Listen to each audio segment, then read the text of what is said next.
the cost base of the asset, or what you incurred to actually purchase or you incurred to construct, and any incidental costs that you incurred in the process of acquiring that asset, which are of capital nature. You have got to include them in the cost base of that asset, or what you have purchased for that asset. So we have to ascertain that there is a gain, and the gain has been on the disposal of a business asset. And does the disposal then mean that we only look at a sale? No, we look at any point at which an asset has left one person and gone to another. So it could be that there was a sale, it could be that there was a transfer, it could be that there was a redemption, a redistribution. At that point, then we are able to compute a capital gains tax. And we look at Uganda now. It would not be fair for Uganda not to be able to tax that amount, simply because that change has not happened in Uganda. Because if you're looking at a direct change, the direct change is happening in Uganda. An entity in Uganda or a shareholder in Uganda is selling their shares in their company, and if you look at the memorandum articles of the company, the shareholders will change. But in this particular instance, the shareholders in the memorandum will not change. You go to the shareholders of XYZ in Uganda, it will be XYZ Mauritius. You go to the shareholders of XYZ in Mauritius, it will be XYZ in South Africa. But when you go at the level of South Africa, the shareholders have changed, and those people have actually gained value. So it only makes sense that to be able to have fairness in taxation, the entity in Uganda is able to pay tax on the gain that has been derived from an indirect change that didn't happen in Uganda but happened somewhere else, as long as that indirect change changed the control of the company in Uganda. Formalistically, legally, there has been a disposal. Okay? So ideally, you should have capital gains tax. But the reality, the substance is such that there shouldn't be that tax. And this is especially because the person is actually the same person. And I'll give examples about this. So that concept is called a rollover relief. Now, just from the way the word sounds, they just roll over the tax, so that at a certain stage, you don't pay it, but subsequently you will have to pay it. At a subsequent transaction, you will pay it.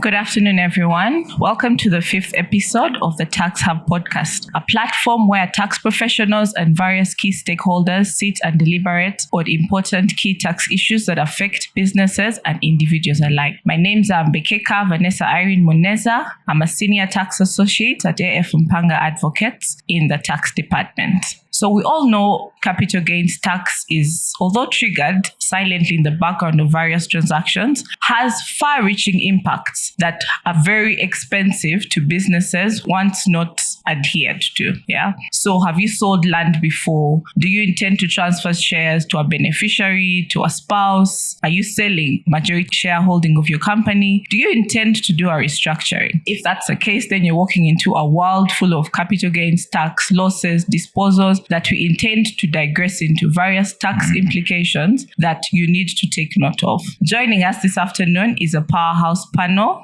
full of experienced tax experts from both the private practice and the regulatory area. So allow me introduce each one of them. Prosper Ahawe, please introduce yourself. You're very welcome. Good afternoon, everybody. Thank you, Vanessa. I'm happy to be a part of this Tax Hub 5th episode podcast. And my name, as said, is Prosper Ahawe. I am an associate director and I work with Ernst & Young. I'm happy to share this panel with very renowned tax practitioners, and I'm looking forward to the discussion concerning capital gains tax. And as we discuss, I just want to let you know that I'll be expressing my personal views, and these are not necessarily the views of EY. Looking forward to the discussion. Thank you. Thank you very much, Prosper. That's well taken note of. So I'll move on to Jolie. Please introduce yourself for the benefit of our viewers out there. Thank you, Vanessa. My name is Jolie Mutesi. I serve the country by working with the Uganda Revenue Authority in the Large Taxpayers Office, and I'm glad to be here, glad to join the discussion, and thank you for your invitation. Thank you, Jolie. Thank you. We appreciate that. And then lastly, Edward, please introduce yourself for the benefit of the viewers out there. Good afternoon. My name is Edward Balaba. I'm a tax partner with Max Advocates, which is ALN Uganda. I'm glad to be here. Looking forward to a very fruitful discussion on a very topical issue that tends to affect a lot of businesses and a lot of taxpayers. So we look forward to the discussion on capital gains tax. Thank you, Edward. And speaking of that, I'll start with you, yeah? Our viewers out there would like to understand, what is capital gains tax? What are some of the common triggers that have an impact, yeah, on taxpayers? Let's say if it's a disposal, if I go and sell my 3 goats in the village, should I have to account for capital gains tax? If I sell land, if I transfer shares to my spouse, does that attract capital gains tax? Basically, walk us through what capital gains tax is. Thank you. What we have is we have a special tax regime that relates to capital gains tax, but it has a limited scope.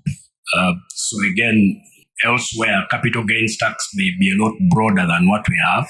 But in our sense, what we have is, if you do engage in disposals, 3 things can happen. Either one of 3 things. You can dispose of something at a gain, in which case you have made a gain, and that is when you have to worry about capital gains tax, because you've made a gain.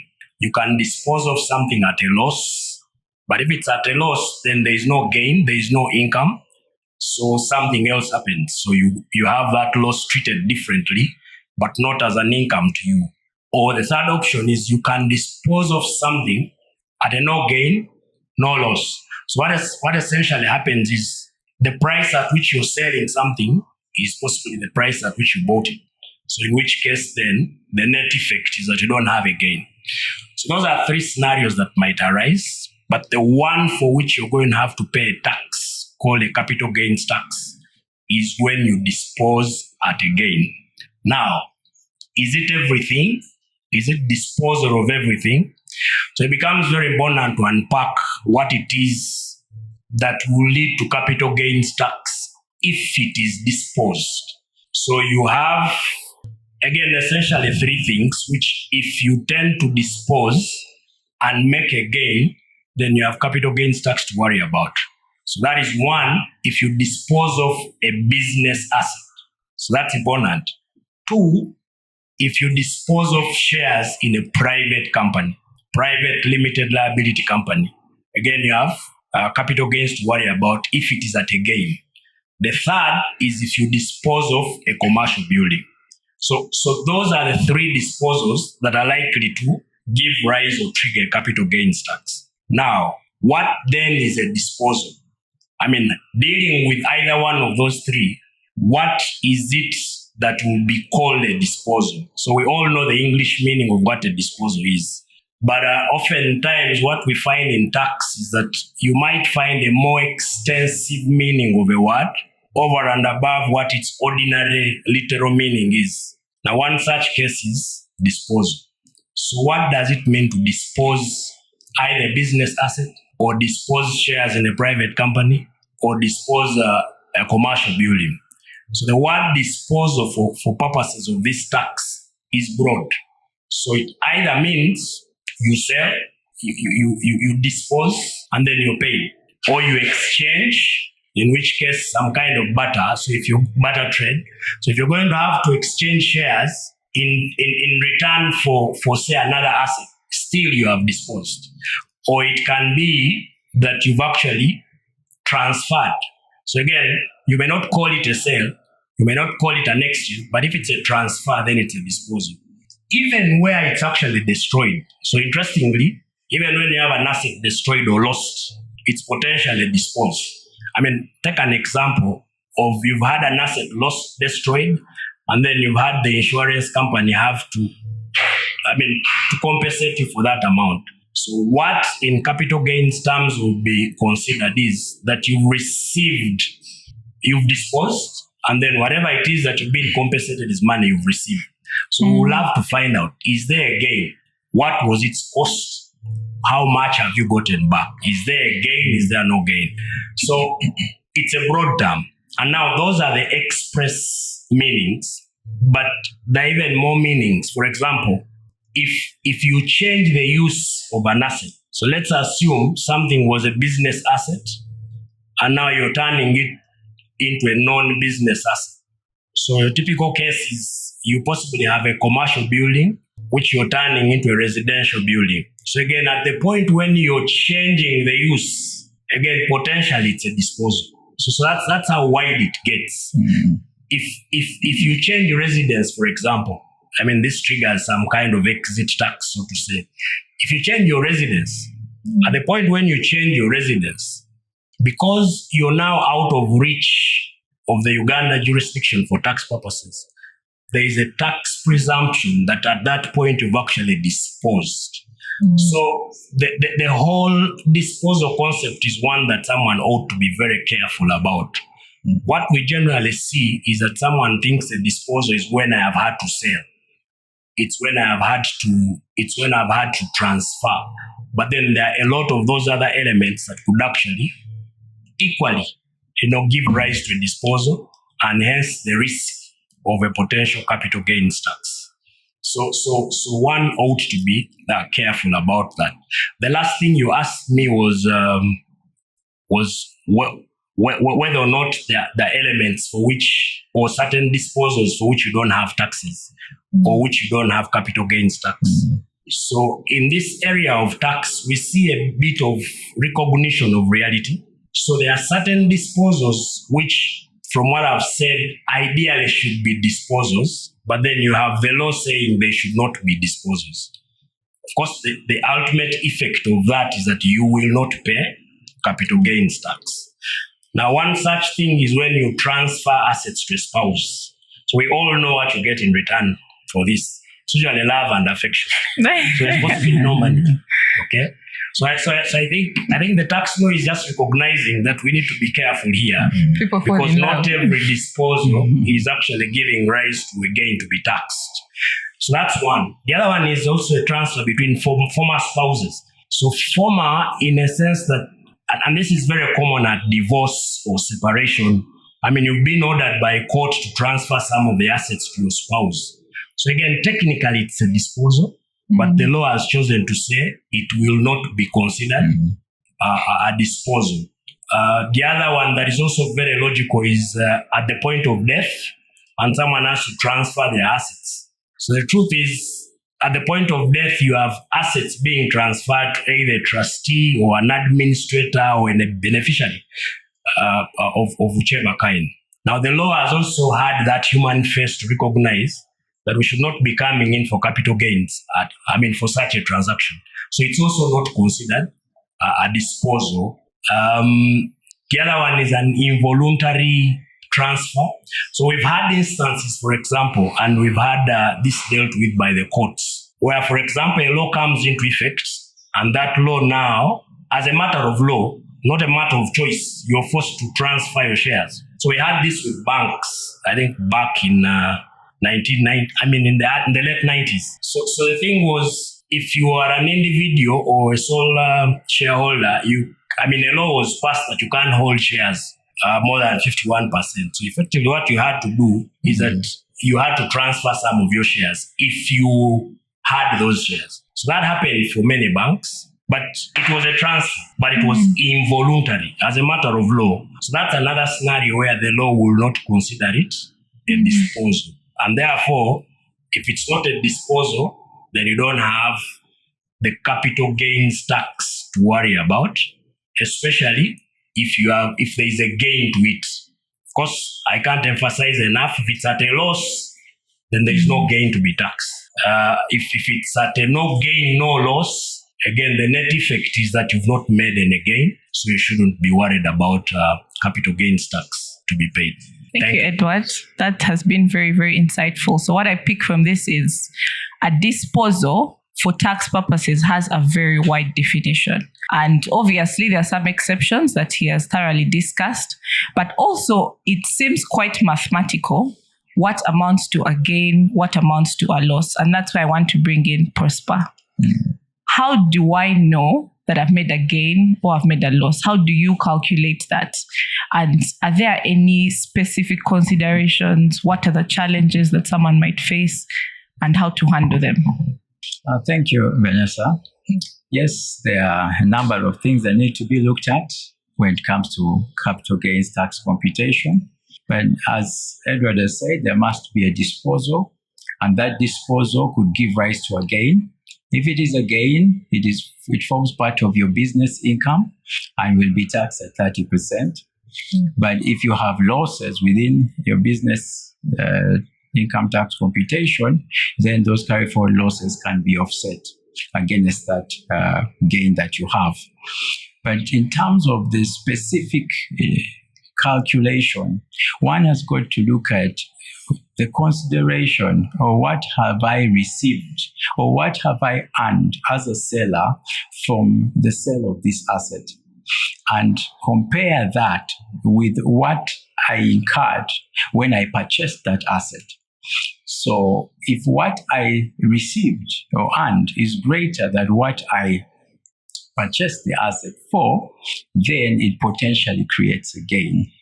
However, if what I incurred when I purchased the asset and is higher than what I have received when I sold, then I potentially have a loss. That is the simplistic aspect about what a gain, or how to get a gain, or how to get a loss. But each of these have got rules. Technically, what you have received is called consideration. And the law defines that a bit broadly to also include any amounts that you receive in kind for that asset. And it also looks at if you're trading between associated parties, and because of that special relationship, you're my brother, I sell to you this piece of land at a much lower price than its market value, then the law will tell you, no, your consideration is not what you actually received, but it will tell you that your consideration is the fair market price of that asset. So consideration is a broad term, and is looked at that way. There are other rules. If you're receiving something in kind, as I said, you could enter a transaction of sale of say a building, a commercial building, and as you sell that commercial building, you receive cash for it, but the buyer gives you an in-kind payment, let us say an exchange of another property that they owe, that they hold elsewhere, so which will have a market value somewhere. So if that happens, then you have got to look at the cash received plus what you got in kind, and then that becomes your total consideration, or how much you have earned from the sale. Then the cost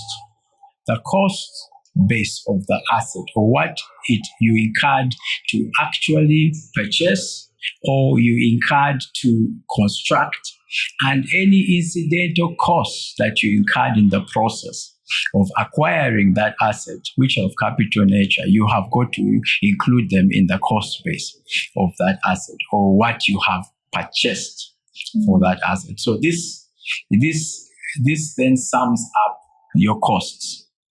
You may have an example is you're purchasing land, and when you get that land, you want to transfer it into your own names. So you are going to incur some costs like stamp duty. You're going to perhaps get a surveyor when you're going to acquire that land, some professional fees. You may have some legal fees as well. You may have a broker that assisted you in the process of acquiring that land. All those costs become part of the cost base of this asset that you have received. And then in addition to that, you also have got to take into consideration the possibility that the time you purchased that asset and the time you sold that asset, there is a lot that has happened in terms of inflation.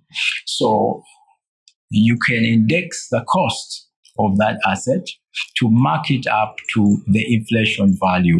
And when you're going to compute capital gains. So what exactly is that? You obtain the consumer price index at the point of sale, in the month of sale, and divide it by the consumer price index in the month prior to when you incurred each element of cost that you're including in your cost base. Now, then that becomes the index cost base, either of that land, or of that share, or of that immovable, intangible property that you are selling. Then once you have that together, then you compare that with what you received, and you may have a gain or you may have a loss. So these are the key considerations that you need to have when you're going to compute capital gains. I could put this in the context mainly for a resident. There are also aspects from an intangible asset perspective, disposal perspective, where there's an indirect transfer, of business, and the company that is resident here is deemed to have disposed of all its assets and reacquired them at the disposal date. Then you also go through the same mechanisms for determining whether you have a gain or a loss as well. You still look at how much the fair market value was for the deemed disposal amount, but how much did the company put in to acquire those assets, or to put them into place, or to construct them, and then you may get a gain or a loss from there. Thank you. Thank you, Prosper, for that insightful discussion. And our viewers out there would like to also get into the mind of the regulator, Jolie, and would like to understand from your perspective, how does capital gains tax apply in Uganda? And what are those areas that the URS zooms in when it's reviewing certain transactions to qualify them as those that are susceptible to capital gains tax? Okay, thank you, Vanessa, for that. And thank you for bringing it out as clearly as that. So Edward has done a good job of explaining when capital gains tax would apply and what considerations in terms of when is it a disposal and what the law takes into account. Now, from the tax perspective, it might seem clear-cut, like the law has made it clear, but when it comes to the practicalities of determining when someone has an asset, it's not as simple as it may look on paper.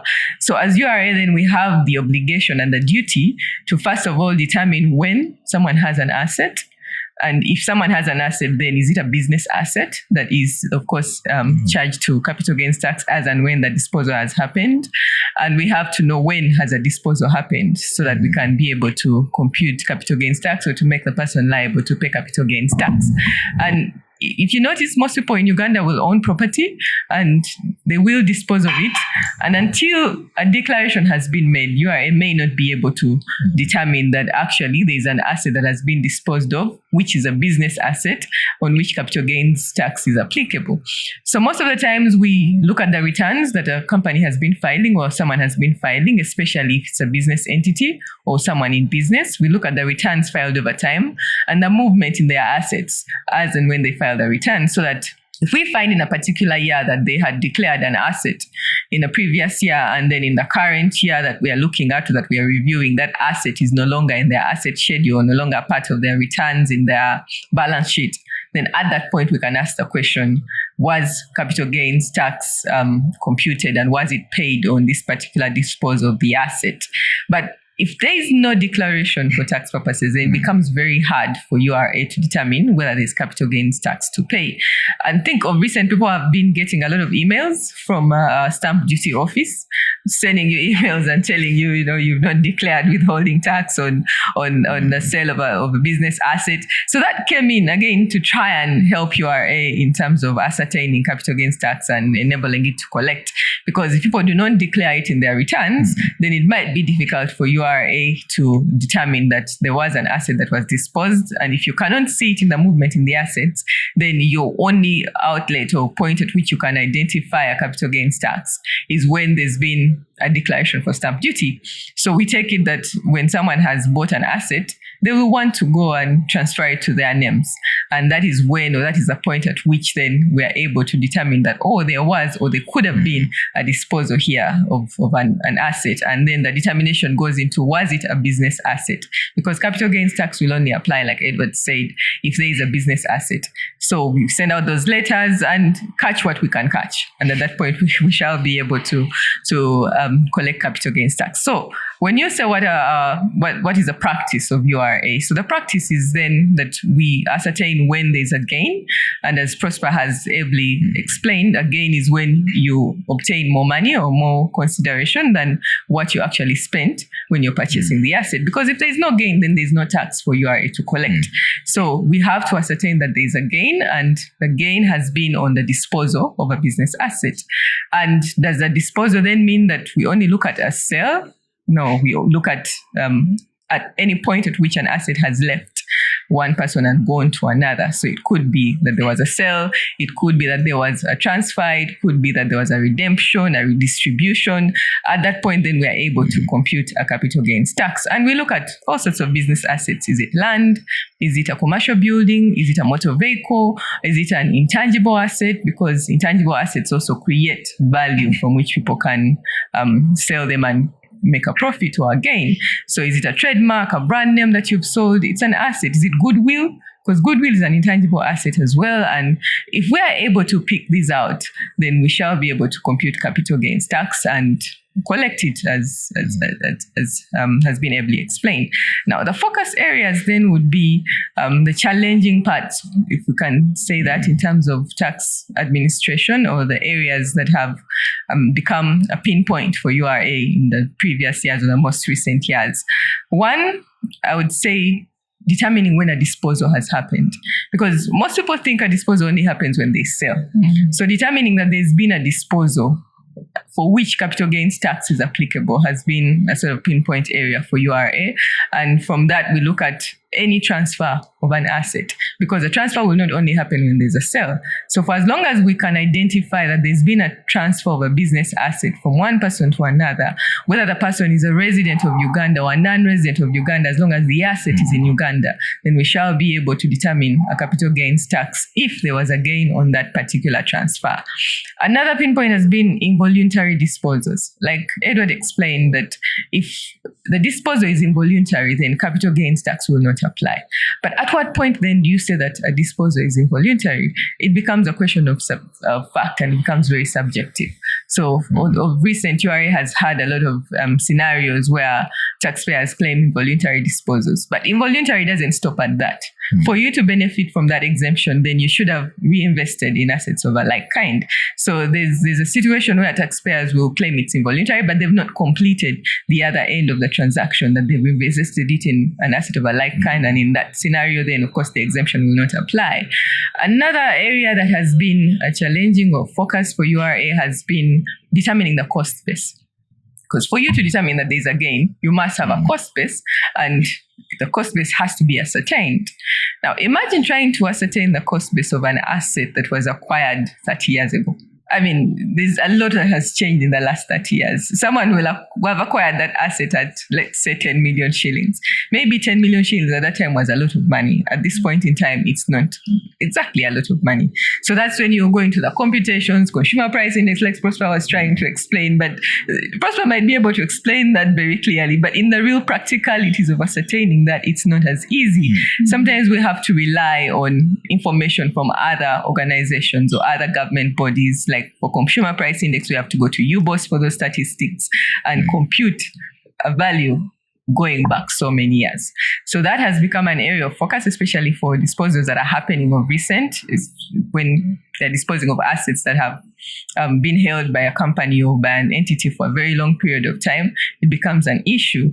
Another thing is, of course, what to include in the cost base. Taxpayers will include everything to enlarge that cost base, because of course the bigger the cost base, the lower the tax, because when you look at cost base minus the consideration of market value, then the bigger cost base you have means you'll pay less tax. So they'll throw in every expense under the sun. So it becomes the responsibility or obligation of URA then to ascertain, was that an expense that you can include in the cost base of that asset before we compute capital gains tax. And it becomes very subjective in terms of what the taxpayer says they actually incurred to obtain the asset and what URA thinks should have been incurred or should have been included in the cost base of the asset. Another thing is when we don't have consideration paid out, because you have disposed of an asset, it has transferred from one person to another, but there's no money that has exchanged hands. So in essence, you will have to determine a market value. Market value, again, is very subjective. Someone will sell a piece of land at 20 million, and then the neighbor with a similar piece of land might be able to get 35 million out of the same size of land in a similar location. Maybe they've been able to market it better, or the broker was able to find someone who really needed that piece of land and they were able to get them a better price. So as URA, then what is the market value if there is no money that has exchanged hands, so that you can be able to compute a capital gains tax on that particular asset? We rely a lot on Ministry of Lands to give us the market value of these particular assets. So you find that in doing our work, then that becomes a challenge for us to determine what is the real market value on which we can compute a capital gains tax if we do not have any sort of money that has exchanged hands. And another thing that becomes tricky is if there's a double tax treaty that is involved in that particular transaction. For example, especially when we have non-resident transactions. There's a non-resident, someone who is resident in another country, or a company that is resident in another country. It has an asset in Uganda and it's a business asset and it has been disposed of. Or the company has changed control, because as we'll probably discuss later on, that also is part of what disposal includes. When a company changes ownership, it has disposed of its assets. So at then that point, you have to consider wider topics than just what is the cost base, what is the market value, what is the capital gain. You have to also consider what laws should we apply, because you've gone beyond the jurisdictions of Uganda to go into another country. And that resident person might be in a country where we have a DTA.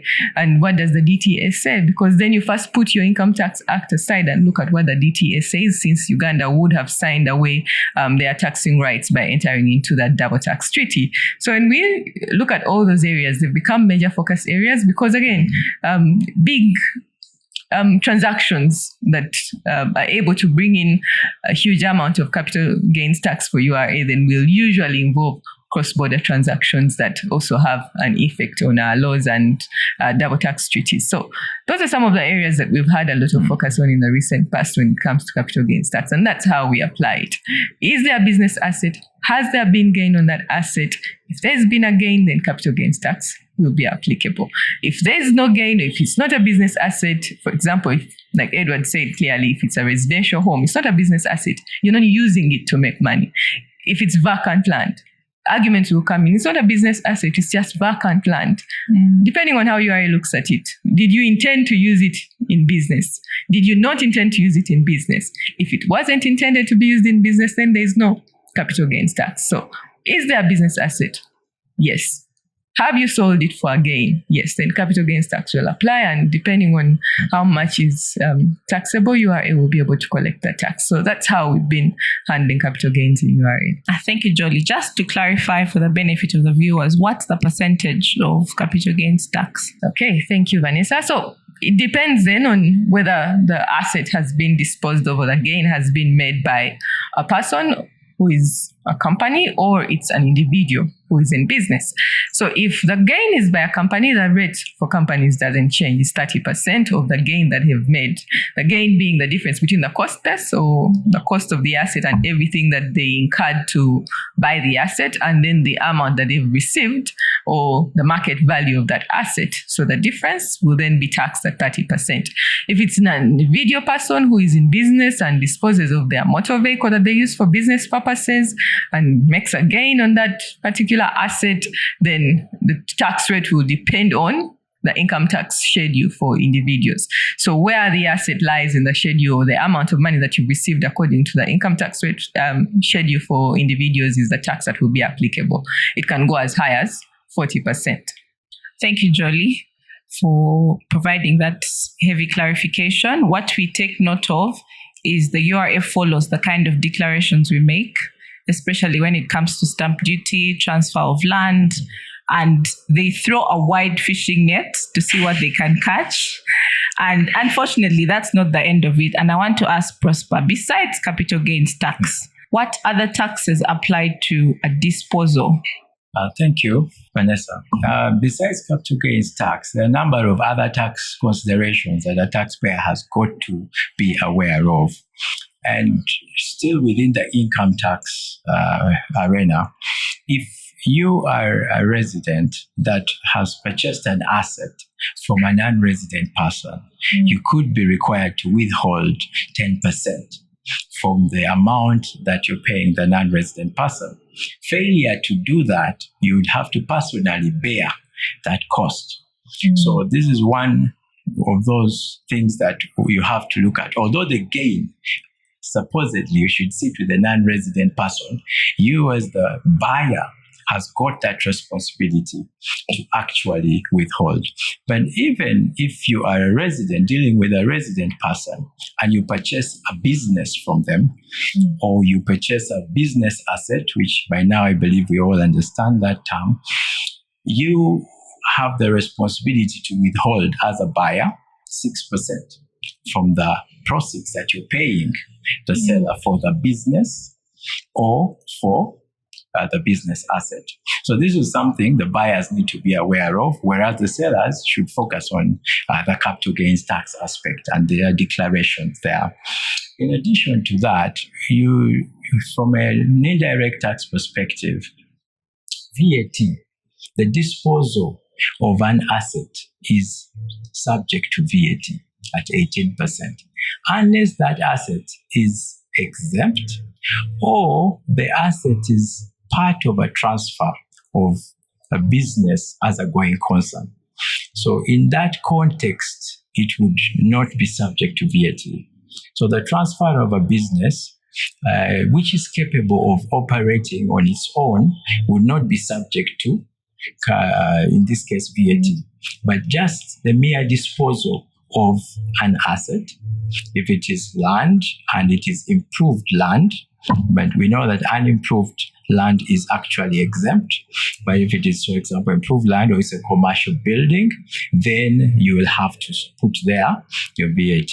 If it is shares on the other hand are looked at as part of financial services, so you will not have VAT on that.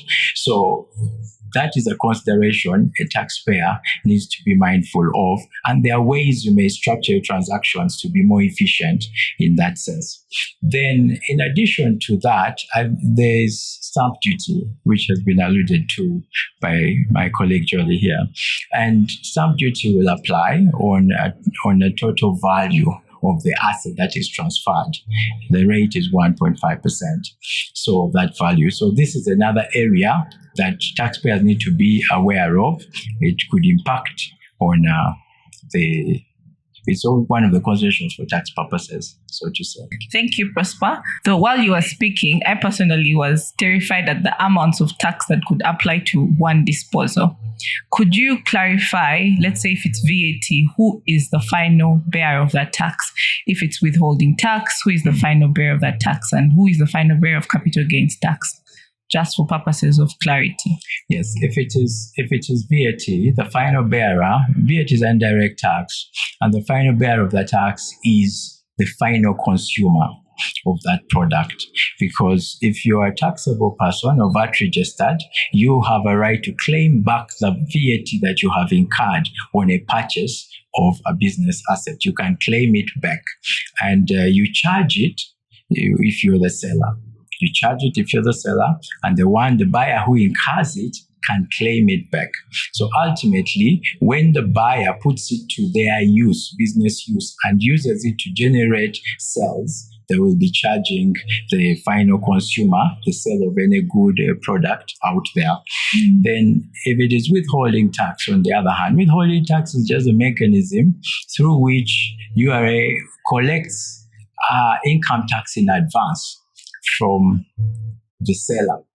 The obligation to withhold will sit on the buyer, but that tax is not borne or suffered by the buyer. It is suffered by the seller. And the seller could, if it's not a final tax, the seller could use it to offset against their income tax on the capital gain when they declare the capital gain to URA. If it is stamp duty is incurred by the purchaser of the asset. They would have the obligation, unless the agreement stated otherwise, putting the obligation on the seller, the stamp duty should be borne by the purchaser. Thank you. Thank you, Prosper. So, Edward, in your earlier submission, you discussed one of the disposals that could attract capital gains tax would be a disposal of shares. So there's a concept of change in control of companies that people usually overlook. Yeah. So say this month I own an entity with Prosper 50-50. Then 2 months down the road, Prosper is out. She owns it with me, maybe 50-50. Can you please break down what change in control means? Yeah. And what could be the possible tax implications thereof that taxpayers should take note of once there is that change? Thank you so much for the question. So this is a relatively recent development, and the whole idea is that you now have, many people look at it as some kind of anti-tax avoidance tool of sorts. So you have an idea being introduced where the company itself, because essentially from what we've been discussing, you have a shareholder selling their shares, and then that shareholder has made a gain, because shares are the personal property of the shareholder. So if the shareholder gets to sell their shares, they can sell those at a gain, in which case they would suffer capital gains tax. But then you have another concept where now it's about the company itself. And the concept is that if you have had a company and that company has had a change in control. Now, change in control here is about change in ownership. It's about change in shareholding. But because it's control, that is defined to be 50% or more, because essentially that is what control is about. So if a company has undergone those changes, like many companies do, you have had new investors on board who have either come through some transfer by one shareholder to another, or some new shareholder has been allotted or given new shares. The fact that there has been a change in control of that company has then been looked at as a trigger point for stamp duty, or rather for capital gains tax. And this time we are talking about capital gains tax for the company itself. So you have a company that has been the subject of a change, potentially paying capital gains tax. Okay? And how the rule is designed is, if you have this change in control across 3 years. So again, even if you planned it and said, let me do 10% this year, 20% next year. The rules are careful. Remember, I started by saying that the rule is largely an anti-tax avoidance kind of tool, especially where you had certain people selling shares but not paying the taxes. So it catches the company, which is not going anywhere. It's within visibility. It's within the jurisdiction. So if that company has changed its control, then these are the assumptions, tax assumptions. One, that there is an assumption that that company is deemed to dispose of all its assets and liabilities. That hasn't happened in actual fact. All that has happened is you've just changed shareholding. But that company, because of the change, in essence, you're trying to say that the shareholders that used to hold those assets indirectly have changed. So if they have changed, then in a sense you're assuming a disposal of sorts. Disposed. There has been a disposal of sorts, deemed in this case because that actually happened. I mean, the assets are still with the company; they haven't changed, so it's deemed. So the rules then apply this, that all of your assets and liabilities are deemed to be disposed. So essentially, you're now looking at two potential trigger points. That at that point, if you're deemed to dispose, which has actually not happened, then we get the market value at that specific point, which is now the disposal proceeds that Prosper was earlier explaining. And then what was the value of those assets before? You know, different assets behave differently. But if there is a difference between those two, then you're going to pay capital gains tax. And this case, who is paying? The company itself is the one that is being required to pay the capital gains tax. So it's a very interesting concept that I think a lot of businesses need to be very careful about, because just by inviting a new investor who now distorts the control in a company, I mean, now has a risk for a capital gains tax. I mean, it's a decision that could be for business reasons and all, but then it has tax consequences as well. So that is what that means. And the law has done it two ways. So it has looked at what is a direct transfer, a direct change. In essence, you have an actual company and you've had to change your shareholding. So it's visible that the shareholding in that company has changed. There has been a change in control. Someone that used not to have 51% or more now has 51%. So you have a new majority shareholder. So that's direct. But it also has an overreach that even if it is actually indirect, I mean, in this case, you're talking about companies that have, you know, so many other layers of companies, parent companies, intermediate companies ahead of them. So even if those changes have happened elsewhere, there is still another risk, you know, because then the company here will be deemed at that specific point when that transaction happens to dispose of all its assets and liabilities at the market value, okay? In which case, if the market value is much higher than the carrying values of all those assets and liabilities, then you may have a gain, you may not have a gain. To the extent that you have a gain, then you have capital gains tax to pay. So it's a very nuanced concept, but I think briefly that's how it works. It's just something that taxpayers need to watch out for. Thank you. Thank you very much, Edward. So what we pick out is there could be a direct change in ownership. That's the immediate shareholders, or there could be an indirect change in ownership. And I just want to pick Jolie's mind right there. For indirect change in ownerships, could you maybe provide an illustration of what could happen? Are there any saviors like double tax agreements? Do they come into play in such a situation? Yes. So thank you so much, Vanessa, and thanks to Edward for ably explaining that concept. But maybe I should start from why. Why do we have such a concept of indirect change and direct change? Direct change is obvious. I mean, I own shares in a company, I sell them to Vanessa, or I sell them to Edward or Prosper. That's a direct change. I have taken myself out as a shareholder and I have invited either Edward or Vanessa to be a new shareholder in the company.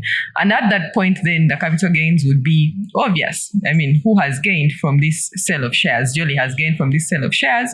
She probably bought these shares at this much. She has sold them at this much to Edward, and this is how much profit she has made, because gain is essentially profit in said in another word. But there are instances where companies are allowed to own other companies, because it's not that all the time shareholders are going to be individuals or human beings. Companies are also looked at as people in legalistic terms. So a company is a person that doesn't have a human body and can also own shares in a company. So what happens then is that in terms of trying to plan for taxes or plan to pay as minimal taxes as possible, companies will create structures where the individual people that actually benefit from these companies. Because at all material times, whenever you have a company that is making money, there's a person, there's a human face behind it that is actually benefiting from this money. But to be able to plan taxes better, then individuals will create structures where companies own shares. So instead of Jolly coming in and owning shares in a company, Jolly will create a company that will own shares in another company.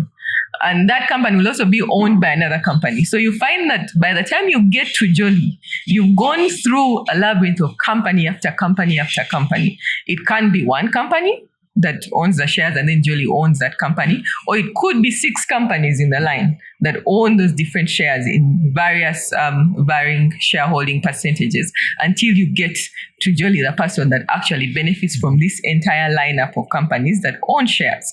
So for as long as the change is not happening at the level of the first owner of the company or the first shareholder in that company, then it's an indirect change. What do we mean by that?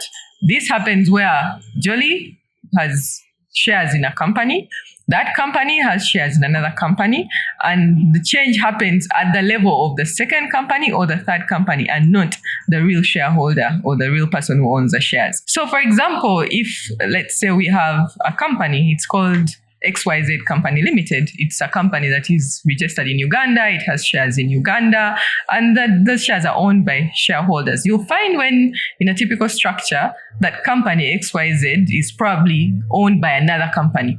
And that other company is called XYZ Mauritius Limited. So XYZ Mauritius Limited owns XYZ Uganda Limited. But even XYZ Mauritius Limited is owned by another entity in South Africa. So let's say we have XYZ Uganda Limited is owned by XYZ Mauritius Limited, which is owned by XYZ South Africa Limited. So you'll find that in some instances, it is the people, the shareholders in South Africa that are actually selling their shares in that company. But we must remember that the gain that is being derived by the shareholders at the level of the South African entity selling their shares comes from the gain that is actually obtained from the entity in Uganda or the entity in Mauritius or just the entity in Uganda. So that by selling their shares in South Africa, the shareholders are deriving value from the entity in Uganda. Now, it would not be fair for Uganda not to be able to tax that amount simply because that change has not happened in Uganda. Because if you're looking at a direct change, the direct change is happening in Uganda. An entity in Uganda or a shareholder in Uganda is selling their shares in their company. And if you look at the memorandum articles of the company, the shareholders will change. But in this particular instance, the shareholders in the memorandum will not change. You go to the shareholders of XYZ in Uganda, it will be XYZ Mauritius. You go to the shareholders of XYZ in Mauritius, it will be XYZ in South Africa. But when you go at the level of South Africa, the shareholders have changed and those people have actually gained value. So it only makes sense that to be able to have fairness in taxation, the entity in Uganda is able to pay tax on the gain that has been derived from an indirect change that didn't happen in Uganda but happened somewhere else, as long as that indirect change changed the control of the company in Uganda, so that at that particular point in time, the company in Uganda is 60% or 80% owned by a new person who has actually obtained shares at the level of South Africa. So that's why the law had to come in to make sure that taxes can be collected on such transactions. Otherwise, then no one would be able to collect taxes because everyone who is selling shares would simply open up another company and own shares in different forms or own shares in different countries, so that avoid paying capital gains tax on sale of shares. But with the coming into place of such a law that Edward has ably explained, we're able to collect tax in Uganda from value that has been derived in Uganda, even if that change happened in South Africa or in Mauritius. And that is what we call an indirect change, that change of ownership did not happen at the level of the company in Uganda. The shares were changed at a level of either an entity outside Uganda or 2 entities, 3 entities above the entity in Uganda that is outside Uganda. Although if the entities that own are also all in Uganda, would still be able to apply a similar test to be able to ascertain who has actually derived capital gains. So if it's in Uganda, it wouldn't be a problem. But if it's outside Uganda, you'd really have to make sure that you tax that entity so that those taxes are collected in the country. Thank you, Jolie. So what we derive from that is not only does the law consider direct change, but an indirect change as well. So companies must take note of that. And at the heart of this, we see it's very important to do tax planning. And I need Prosper to come in here. Prosper, what are some of the strategies that entities, locally, cross-border can do to minimize their tax burden legally? Of course, not evasion, but avoidance. Okay, thank you, Vanessa. There are a couple of things a taxpayer may put in place in terms of strategy, and some of them entail looking at reorganizations and how they arrange their affairs, and to minimize how much they have to incur. And in reorganizations, there are a number of things which the factors they have to consider or interests a taxpayer would be interested in. One, they want to preserve their tax losses. If one entity has a tax loss and is merging into another entity that has a profit, they want to, or even another that has a loss, they want to preserve that tax loss in the merged entity. So there are some considerations that they will have to look at. And one of the conditions in that sense is that the successor entity needs to continue in the same business as the entity that is transferring all its assets into the successor entity. It has to continue for at least 2 years in the same business and not start a new investment whose sole purpose is to utilize the loss of the transferor entity. So you have to consider that aspect. Two, you want to make sure that the transactions are tax neutral from a capital gains tax perspective. And let's say, for example, I own a company, in this case, say 30% of it, but I am bringing in an asset into that company to boost its production, and I bring it in kind in exchange for 31% ownership, additional ownership in that company, making me have controlling interest of over 50% in that company. That transaction of bringing in an asset, transferring that asset would not be looked at as a disposal in my eyes or in the eyes of the law, but the recipient would have been said to have received or have acquired that asset. So in that way, there will not be capital gains tax as for those purposes. In situations where you have an entity, a local group of companies situated in Uganda. Let's say you have a UK entity, Company A, owning two entities in Uganda, Company B and Company C. Company B is a manufacturing concern and Company C is a distributorship. And for operational efficiency or business reasons, they want to merge these two entities to have cost efficiency.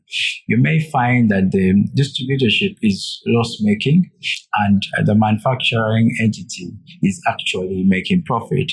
So they decide to merge both entities, to merge entity B with entity C. So since the owner, Company A in the UK, owning these two B and C, which are resident in Uganda, is the same owner, you don't want the transfer of the assets from Company C to B to be subject to capital gains tax.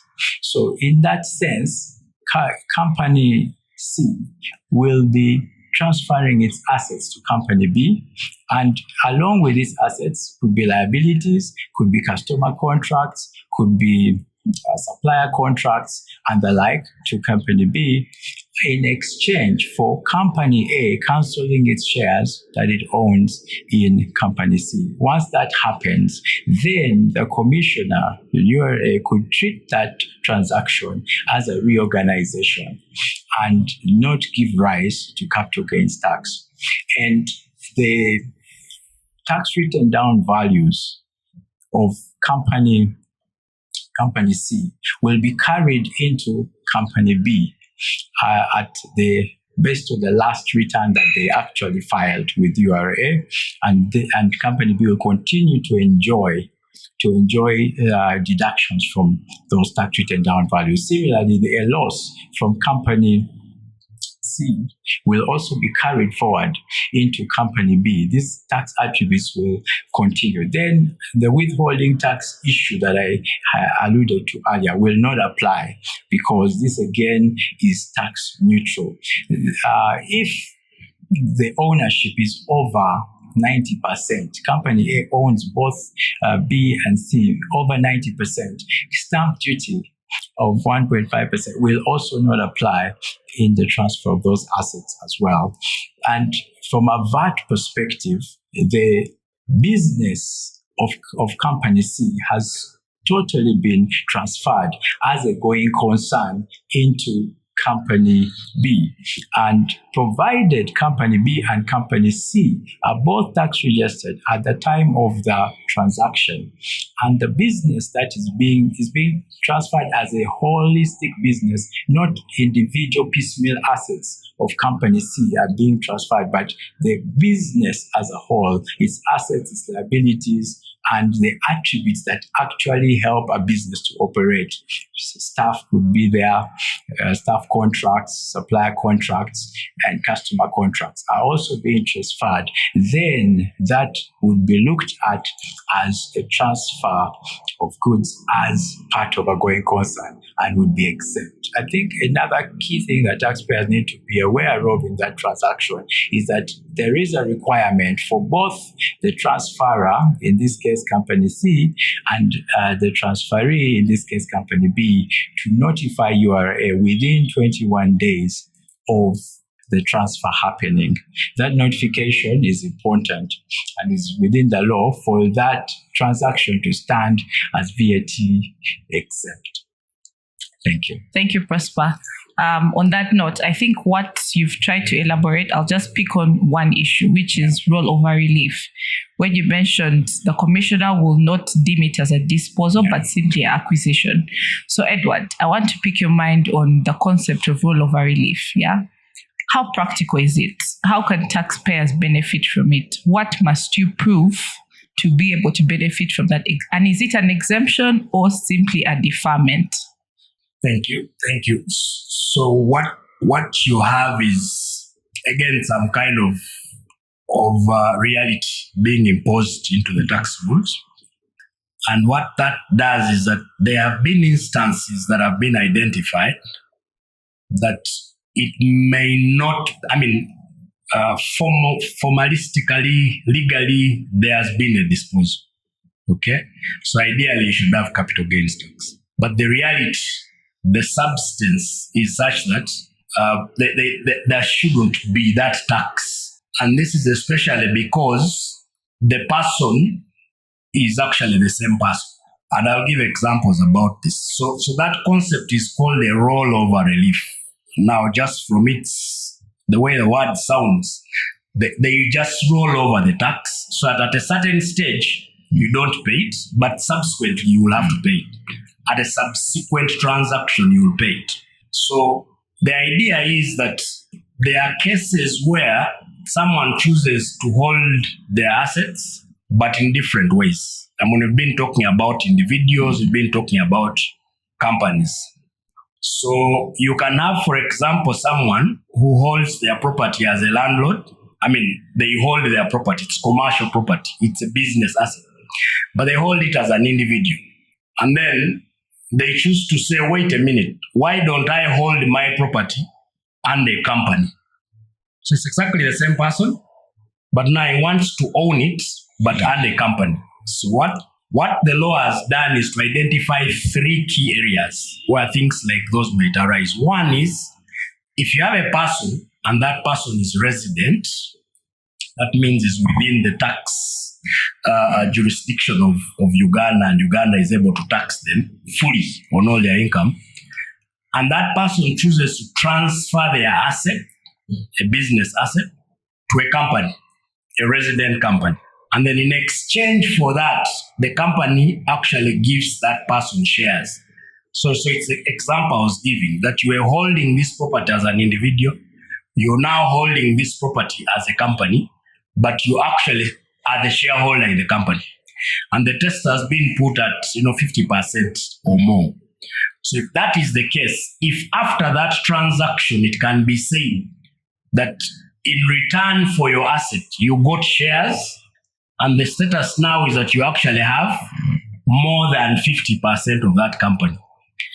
Then the law has been a bit generous to say that you will not pay the capital gains tax. So where would the capital gains tax have arisen? I mean, you've transferred an asset. So we would be preoccupied with what is its consideration or proceeds or market value against what was its cost to determine whether there is a gain or no gain. But again, the reality here is that you're actually more or less the same person. Okay? So the law has recognized that and they call it a rollover relief. So they give you a rollover relief and you don't have to pay capital gains tax. So again, it's a welcome development in the law. Of course, it can be improved. Then the other one is, again, a similar scenario where you have a company, and that company has had the misfortune of financial distress, so it's under liquidation. I mean, this happens to businesses. It's not uncommon. But at the point of that company being liquidated, which is largely the death of that company, the company chooses to transfer a business asset to a shareholder.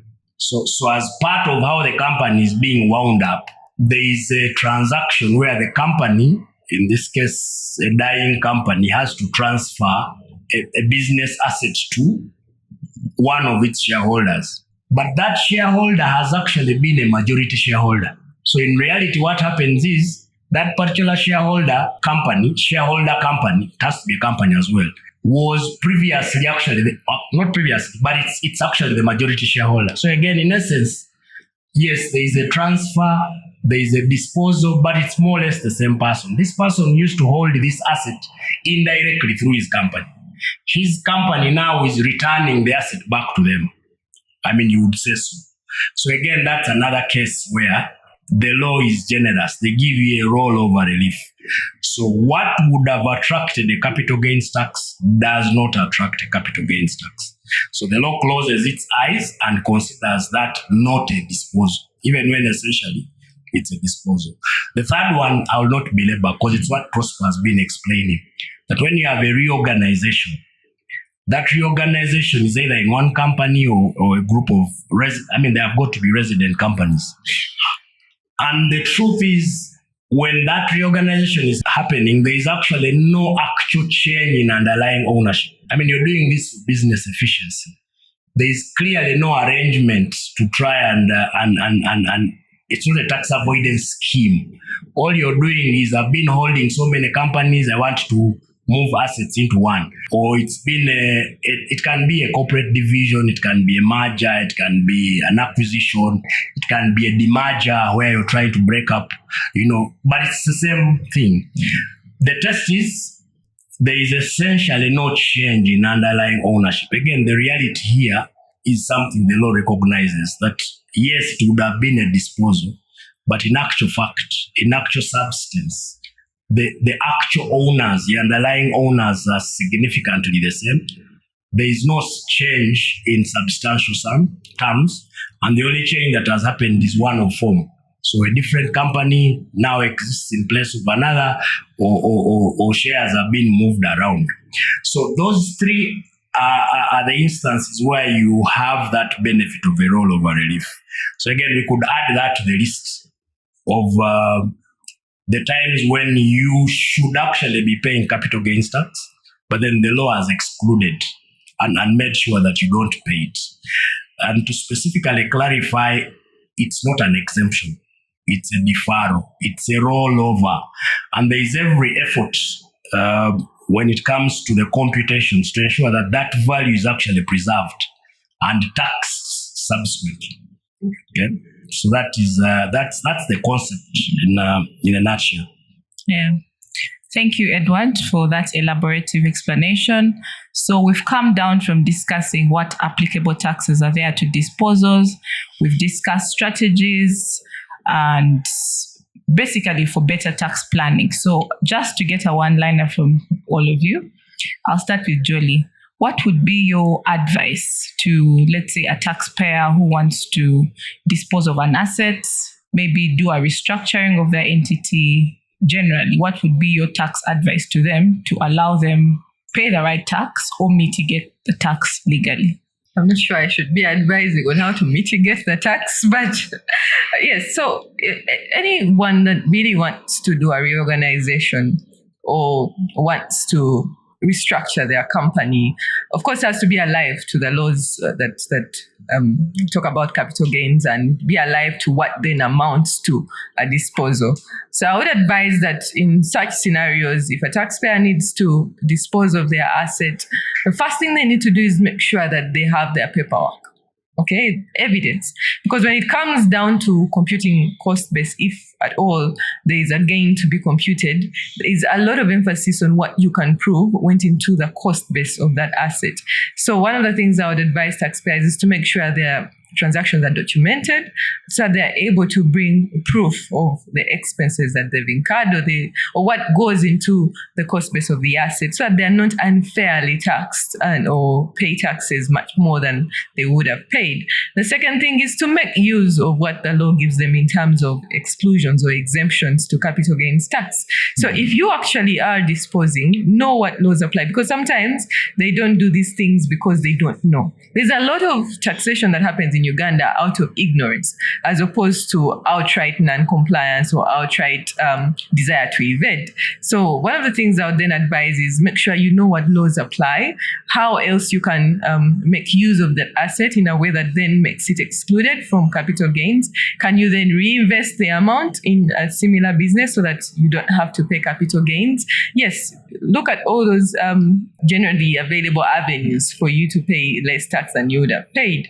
Then does it fall under involuntary disposal? Are you able to actually show that it was involuntary? Because there's so many instances where a disposal could fall under involuntary, but taxpayers are unable to because they don't know how to explain it. The word involuntary is not defined, so it's a very subjective thing. But are you able to prove that it was involuntary? Do you have the actual paperwork to prove it? Then you can be able to claim an exemption or an exclusion from capital gains tax from such, but be able to prove it with documentation. So one of the key things is keep your documents, keep track of your costs so that you're able to know what falls into your cost base and make use of the exclusions that you have in the law that pertains to capital gains tax. Thank you, Jolie, for advising taxpayers from a regulator's perspective. Prosper, your 2 cents on that? My 2 cents on that is that the taxpayers need to be able to plan and stay close to their tax advisors in the event that they have to go into these big high value transactions like reorganizations, which are complex in nature, and there's an interplay of various laws, like we've talked about the income tax, VAT, stamp duty, all at once, and you want to efficiently manage so that you don't find yourself paying an unnecessary tax if it's not really required. Stay close to your tax advisor, and they'll walk you through the process and take you through that journey.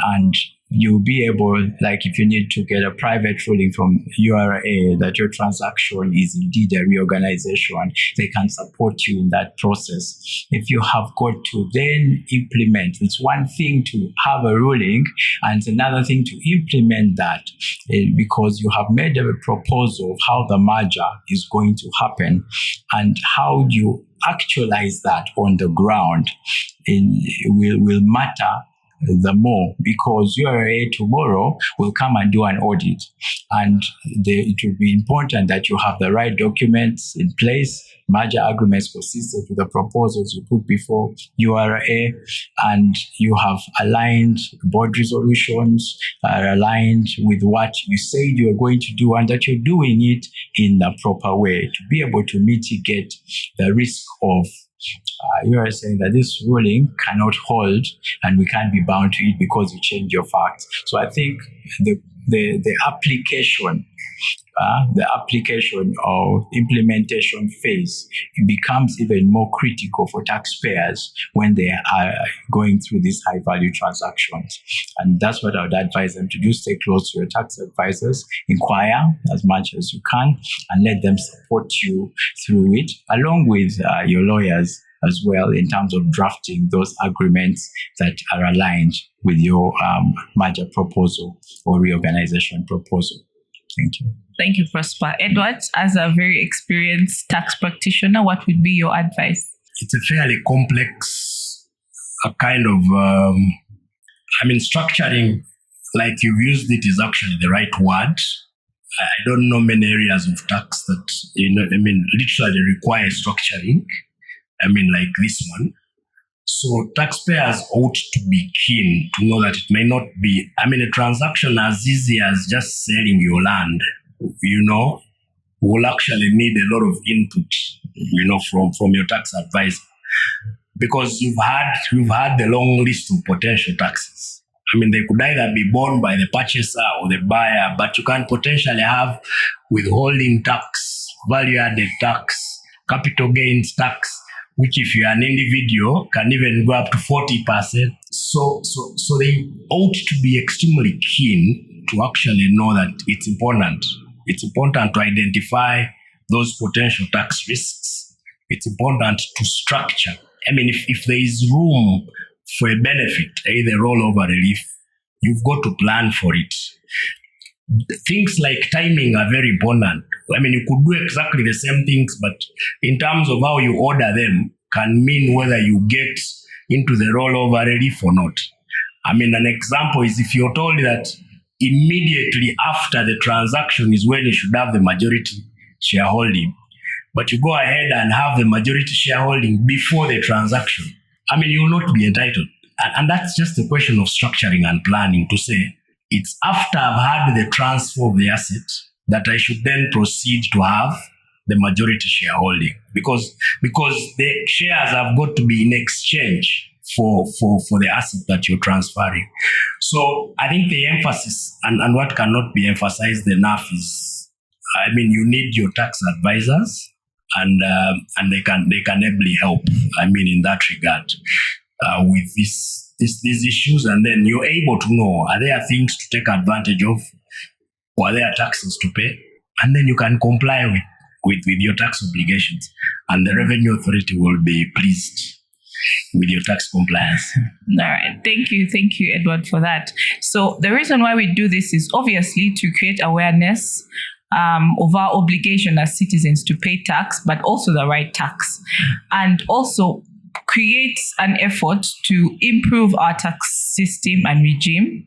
And that's why we need to make proposals, recommendations to our legislators, to our policymakers. Let me start with Jolie. Jolie, you mentioned a number of pertinent challenges that the URA faces when it comes to trying to collect capital gains tax on some of these transactions, sales and disposals. So do you have any recommendations that you would maybe provide to the policymakers and legislators to say maybe this should be aligned in a certain way to solve this problem, being that you're the regulator and you face these scenarios on a day-to-day basis? Okay, thank you. So some of the things that I think would need policy to look into, or an amendment of sorts, or redefinition, or to create more clarity would be, first of all, what is a business asset? Okay, because the definition of business asset as it is in the law can be very subjective. So what someone else looks at as a business asset may not be what URA takes to be a business asset, or what someone thinks is not a business asset, maybe what URA thinks is a business asset. Because, for example, if I formed a company, put my children, who are probably 16 or 17, in the company as shareholders, they're probably in school, they know not much about taxes or business, for example. 10, 20 years later, they are grown adults, they probably have kids of their own, but they're still shareholders in the company. And then they sell off the shares, and of course, it's be taken that it's a business asset, but was it a business asset? At the point when they acquired it, did they acquire it with the intention of selling? Did they even have any intentions for that matter? So what then is a business asset? It becomes an issue that is subject to a lot of debate or contention. Then what amounts to an involuntary disposal? If I have my sick mother at home, I've been given a hospital bill, I have no way of paying that bill, and I decide to sell off my asset to be able to pay off that bill. Yes, it's used in business, but I need to pay a hospital bill. Is that an involuntary disposal? What then does the law then take as involuntary, because maybe I wouldn't have sold it if I didn't have this sick patient, but I've sold it. Does tax look at those intricacies? Are we able to clearly outline what should be involuntary, what shouldn't be? What about vacant land? There was a proposal at some point where we wanted to tax, or where government of Uganda wanted to tax vacant land in municipalities and cities, and there was a lot of back and forth and debate about that.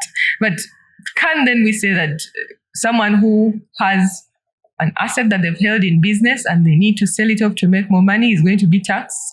But you who bought land in Chanja when it was 20 million and you're selling it later at $1 billion or 500 million, walk away without paying tax. Would that be a fair tax system? Are we able then to relook into such proposals and find better ways of presenting them? What about the ongoing trend, Bitcoin, cryptocurrencies? These are assets. What are we looking at in terms of capital gains when these assets are actually sold, because they're making money and the world is evolving into those sorts of assets, and Uganda cannot be left behind. At some point, we'll have to catch up with the world, or these new trends will come into the country. Are we ready to be able to look at them? So those are some of the things that from a policy perspective, we need to start thinking about so that we are able to make this whole capital gains tax regime more favorable and, of course, easier for URA to administer and easier for taxpayers to comply with. All right. Thank you, Jolie. So as the world revolves, as our day-to-day lives revolve, so should our tax laws. Yeah. So Prosper, is the capital gains tax regime airtight? Do you have any recommendations that you think could be tweaked here and there? Yes, I have one that when you look at what the indirect tax law, which captures non-residents who indirectly dispose of an asset where there is a change of ownership. And whereas its intention was to broaden as much as possible to capture any tax avoidance, there is legitimate reorganizations that could happen within a group which create a change in ownership without a change in underlying ownership. And the way our laws are worded do not specifically distinguish, for purposes of that provision, a change in ownership from a change in underlying ownership. So inadvertently, some multinationals which are reorganizing, because reorganizations have only been localized for resident group of companies, and therefore the companies in Uganda that are actually being involved in the reorganization. But what if an interposed parent company or intermediary company, it has 2 or 3 intermediary companies, and it's just either collapsing the group, reducing the number of companies without a change in the underlying ownership. It does not define properly what a change of ownership is, and or indirect change of ownership is. And I would love to see that clarity coming in, and perhaps clarifying that where there's a reorganization for happening within a group of companies, then the trigger by the indirect disposal, because it's not really a disposal, it becomes an indirect reorganization. There needs to be a distinction between an indirect disposal and an indirect reorganization, and exempting that clearly within the law from triggering taxation of the resident entity, as has been explained ably by my colleagues here. Thank you. Thank you so much, Prosper. Over to you, Edward. Any recommendations that our policymakers and legislators can consider? Yeah, the rate of tax is extremely high. And yes, I mean, just because what happens is, when you have disposals and what you're talking about are business assets, you're talking about drivers of business, investment, economic growth. So, and this is best practice, that the rates for capital gains tax are always much lower than what you would find with ordinary routine income. I mean, just in Kenya, capital gains tax was 5% until 2 years ago, where it was moved to still 15%. But what do we have here? We have 30% for a company and potential up to 40% for an individual. But the things you're dealing with are value drivers. The things you're dealing with is what you want to drive your very economy. So you cannot be taxing the fruits, as hard as you tax, the tree on which the fruits actually grow. It can be that complex and that difficult for taxpayers to deal with. So that is, I think, something for which, it needs a change. I know that there have been proposals to have that, which weren't successful, for other reasons. But the expectation ideally is you should have a much lower rate for capital gains tax. We should have something separate and distinct called a capital gains tax, which we actually don't have, because then it's part of your other income. It's your business income. It's your, if you're a company, it's your corporation tax. If you're an individual, it's your income tax. So we need something much more comprehensive. And what that allows is that you're then able to deal with a number of things in a comprehensive manner. For example, you have had an exclusion that if you transfer to spouses, it's not a disposal. But what if you transfer to a son? How different is it if I transferred to a spouse or transferred to a son? In terms of policy, in terms of the reason behind, it should ideally be the same.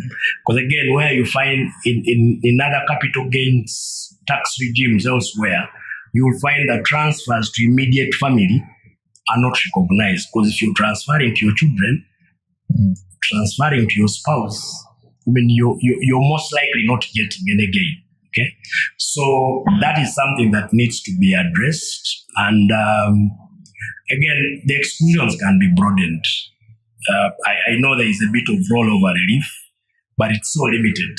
You can have groups, because if you have a group, and especially if it's a resident group, then there's usually no risk for tax. So you can allow them surrender losses to each other. You can allow them transfer business assets to each other, because you'll always get that at the next level. And the point being that if it's a group, you actually have exactly the same, ownership, which is not changing. And those are things that I think we need to look at.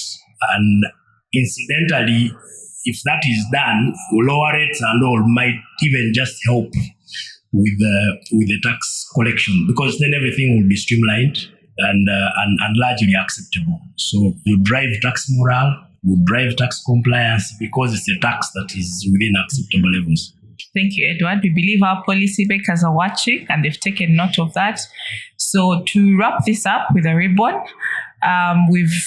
this has been a very powerful and heavy discussion dissecting a very complex topic in the tax landscape. We've gone over capital gains tax, different disposals that could attract capital gains tax, any other applicable taxes, what are the reporting obligations, and also possible reliefs that the law provides for, together with strategies that can be implemented. We've also made recommendations for us to maybe benchmark from other jurisdictions, streamline this whole regime, and have a better and more tax-efficient system. So I want to thank our panelists for making the time, for giving so much insight. It has been very educational. Thank you, Prosper. Thank you. Send our greetings to Ernest and Young, Thank you. Jolie, to the URA, and Edwards, to Max Advocates. And to our viewers out there, thank you for tuning in. If you found this episode valuable, share with a friend, share with a colleague that this might affect. Subscribe, like, and leave a comment in the comment section. Thank you. Until next time.